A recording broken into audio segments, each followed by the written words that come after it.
सांगोला मतदारसंघाचा शेतकरी कामगार पक्षाचा लोकप्रतिनिधी आपल्या या आंदोलनाला पाठिंबा देण्यासाठी या ठिकाणी उपस्थित राहिलेलो आहे। जोपर्यंत आपल्या मागण्या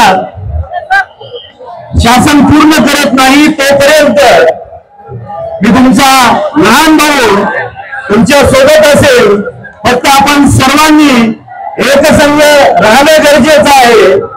स्वर्गीय गणपतराव देशमुख साहेबांनी या राज्यामध्ये राजकारण आणि समाजकारण करत असताना ज्या ज्या वेळेस शिक्षकांचे प्रश्न विधान भवनामध्ये मांडायचे होते त्या वेळेस स्वर्गीय आबासाहेबांनी ते मांडले।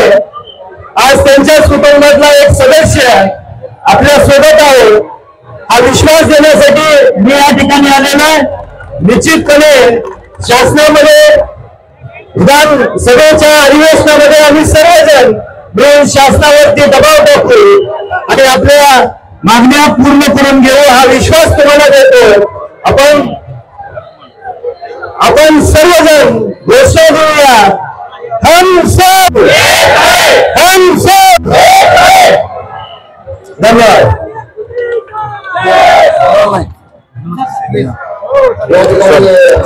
कोल्हापूर जिल्हा परिषद संचालक म्हणजे भल्ला मायांनी सहज आलेला विनंती करतो।